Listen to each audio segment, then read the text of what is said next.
Hi Cancer, welcome to your November 2019 Astro Update. It's Rena here. So in November, this is a good month for Cancers in general because the Sun is in a friendly angle to you. Not to say that in April or maybe March, April's the month of a lot of Aries Sun.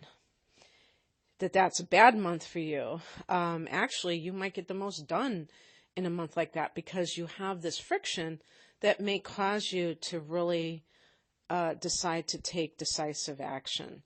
And maybe you kind of coast along when there's a trine between the transiting sun and your natal sun or your rising sign. So as we begin the month of November, the sun is in Scorpio, which is your fifth house.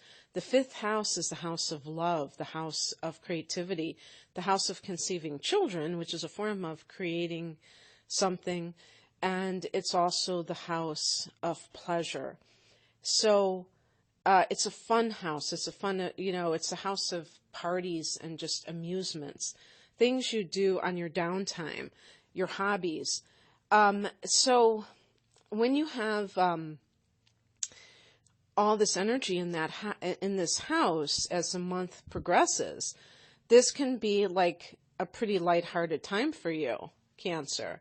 And it could include romance. I will mention that Mercury goes retrograde on Halloween, which is October 31st, and is actually right. I'm recording this before then, a couple weeks before then, so this has not even happened, and some of you will be listening before that date, so it's good to kind of review those things because sometimes they're in the future. Actually, a few days before that, on the 27th, we have a new moon in this house as well, at 4 degrees of Scorpio. So that could be a new relationship, a new love, a new crush that you've developed on somebody, that you're really enjoying the company of somebody or falling in love. And I was listening to an astrologer on YouTube recently talking about the fifth house as it relates to long-term relationships, let's say, or established relationships, and was saying that could even come into play for those relationships, which I really didn't connect, a lot of times. To me, the fifth house is more that infatuation stage or that falling in love stage. But I could see that as a general theme, that if the concept of love is coming up for you and your partner, then it would be featured here in November. Because the seventh house is the house of marriage and other similar committed partnerships, monogamous relationships. Or, you could say long-term relationships, but, you may have met somebody last year and gotten married and you would still be considered it would be considered a seventh house relationship because you've made that clear commitment to one another. And yet, even with long-term relationships, the issue of love can rear, I'm not going to say its ugly head, but its head at some point, because one or both people may be feeling as if they're not still in love. Or what does love mean in the context of our relationship after 10 years, after 15 years, after our children have flown the coop. I wanted to say left the nest, but my mind said flown the coop. A lot of times I wonder if I have spirit guides that are kind of like a little bit naughty, putting these ideas in my head that are a little snarky, because I was hearing a psychic or somebody like that talking about our spirit guides and saying that, sometimes when you have these ideas, it's actually, you're being given these cosmic nudges by these spirit guides. And so I started thinking about that in a whole different way whenever I have these thoughts come into my head. So Mercury retrograde in the 5th house, I mean, that is about rethinking something that is related to love and saying, is this love? How can I prove this is love? And if it's a new relationship, should I continue to invest time in this situation?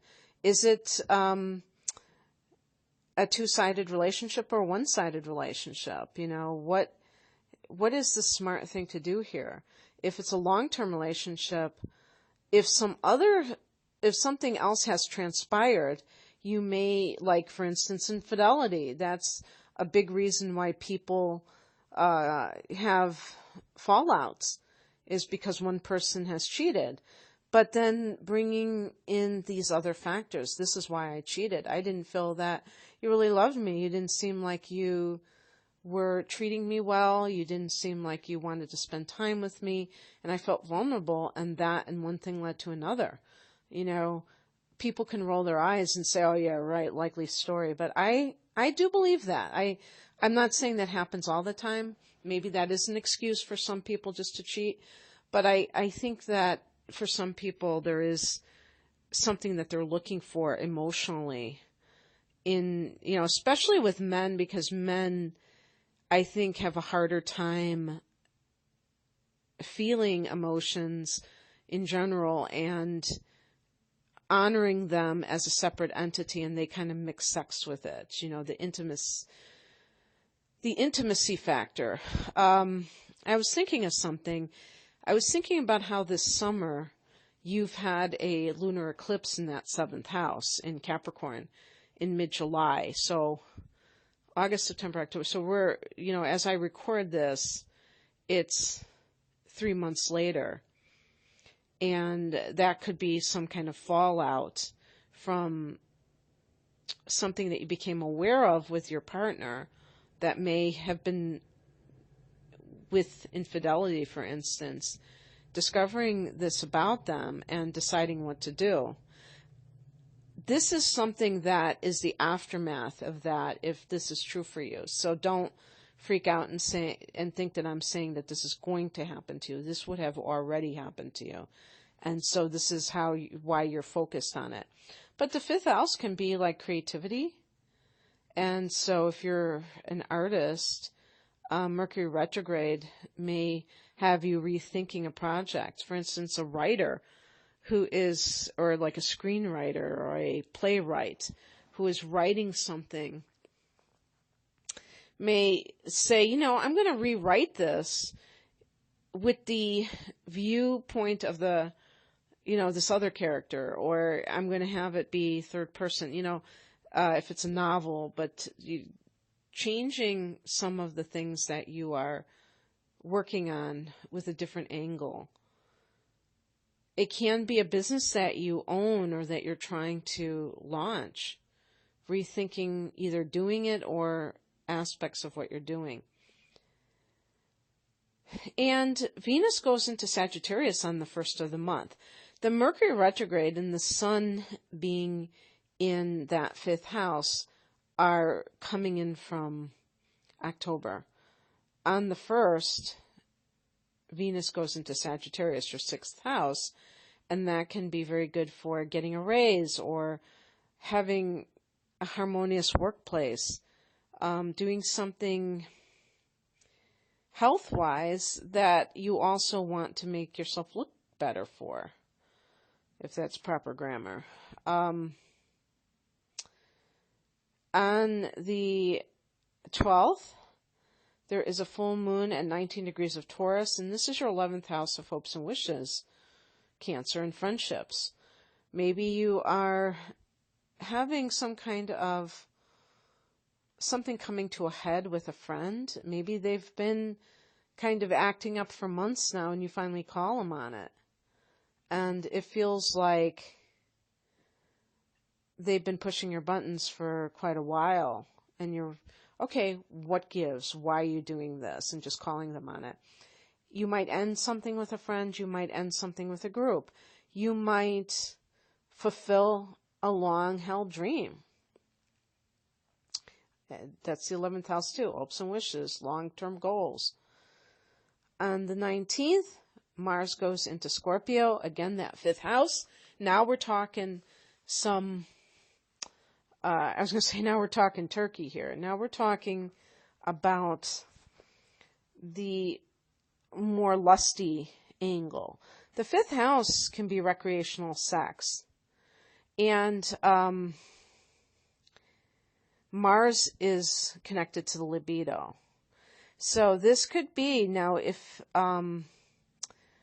you have the Sun and Mercury retrograde, and then Mars enters, Venus isn't there. Venus has already been there in that 5th house in October. So if you're listening in October, Venus is currently there. So that makes me think, and then we had the new moon at it's in the future for me as I record this. October 27th. I think I already mentioned that. And so there might be some kind of romantic feelings, and then it turns into this kind of lusty situation, or, just physical attraction. So it's not just kind of this, in this rarefied air. It's like something that is actually a physical attraction or actual action, physical action, getting some action. So Mars, and the funny thing is, it's in Scorpio, which in and of itself is a sexy sign. But Scorpio takes sex seriously. That's another story for another day. But in any case, so the 5th house, to have Mars here, you could be putting some plans into action about starting your own business. You could be busy doing a creative project, just really motivated to do something like that. The next day on the 20th, Mercury goes direct in that 5th house. One thing that I didn't mention is that Mercury retrograde could bring an old flame into your life once again. And as I always say, that rush of, wow, this person, is coming back to me. This is so exciting. I feel so flattered, has to be balanced out with, okay, let me keep my head here. Why did we split up? What were the problems in the relationship? And has anything fundamentally changed? Is this just this person's way of kind of messing with my mind? Are they really serious? Do they really regret us splitting up? Or is this for their ego or for their energy vampire tendencies? Is this a legitimate reunion, in other words, for those people that would be the case? And on the 22nd, the sun goes into Sag, that's the 6th house, and this ushers in the Sagittarian energy. Now, Venus is already in this house. By the way, Venus in the 6th house can mean finding love on the job. So all of the other stuff that I mentioned might even be connected. Maybe you are, maybe you did kind of crush on a coworker, and then you actually have some kind of like physical encounter with this person. But the sun goes into the 6th house, and you become more concerned about your work life. You may just be working longer hours and being very organized, or wanting to get organized, concentrating on that area of life, of like how time management issues, how you spend your day. And perhaps if you have started your business, this becomes an important topic, because a lot of people assume if they have their own business that, oh, this is great, you can just do whatever you want whenever. And you still have to be mindful of how you structure your day, because it's very easy to get lost in the weeds, doing something that you really don't need to be doing, and then before you know it, you're 3 hours later and you feel like you've wasted half the day. And I feel like there's a sense of you being very kind of like a Virgo, because that's the 6th house is Virgo. You're kind of like morphing into a Virgo and just getting interested in health even. I mean, that's the 6th house as well. And then on the 25th, Venus goes into Capricorn, that opposite house. So planets will start going into the 7th house, and Venus in the 7th is actually very harmonious for long-term relationships. Maybe there has been something with an ex-lover coming into the picture, and, I don't want to say the word threatening your current relationship, but challenging your feelings of like whether or not you're truly in love with your current partner, or whether you've just always been in love with this other person, and it's a matter of admitting it to yourself. And so this would suggest that there is more harmony with your current partner. This can also be a legal situation, a legal case, and Venus can be about money coming into the picture somehow, like maybe it's a settlement or something along those lines. On the 26th, the new moon is at 4 degrees of Sag, and that is that 6th house, so you might be starting new daily routines that are more appropriate for whatever is going on in your life right now.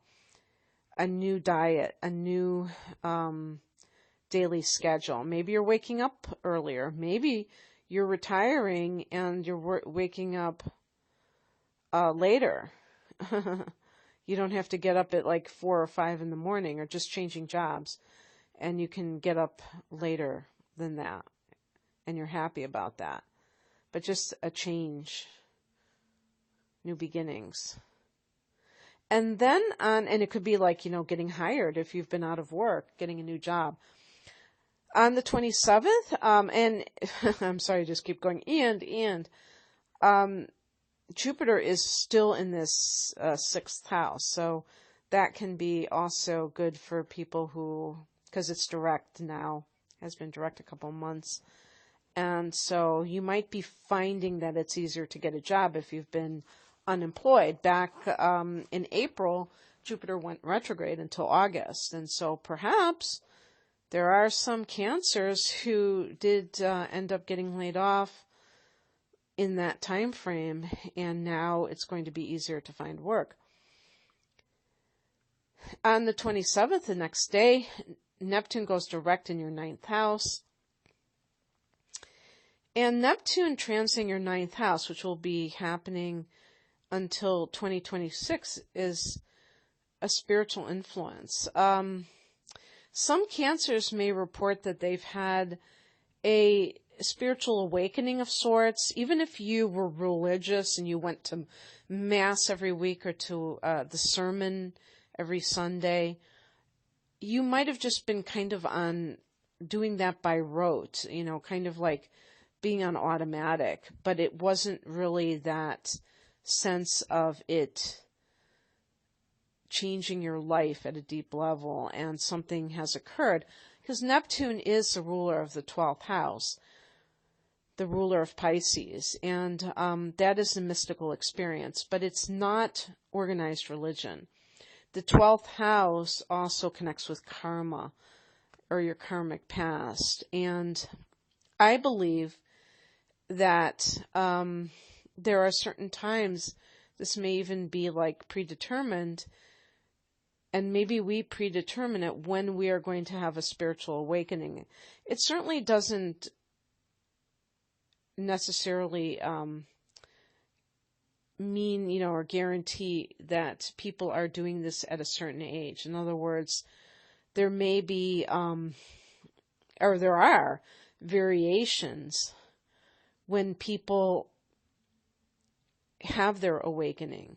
Some people have it at a very young age, and some people have it in middle age, maybe even beyond. I just know of people like Eckhart Tolle. I think he was a young adult when it happened, but I'm not sure. He might have been 30. Who knows? I don't know how long he's been on the circuit. But I think he's in the 70s now. So even if it happened 40 years ago, he would have still been like 30.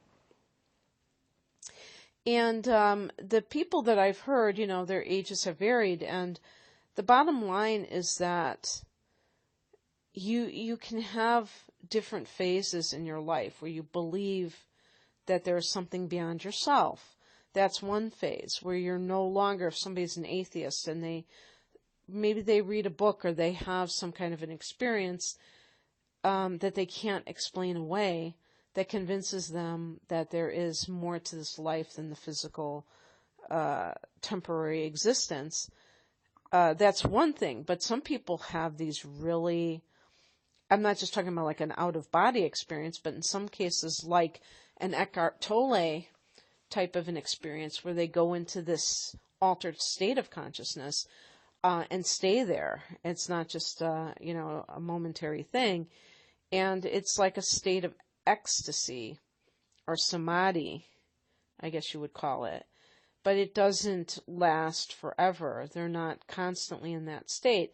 It could, I think in his case, he said it lasted a couple of years. But I also think that he lost his memory of the past, at least temporarily.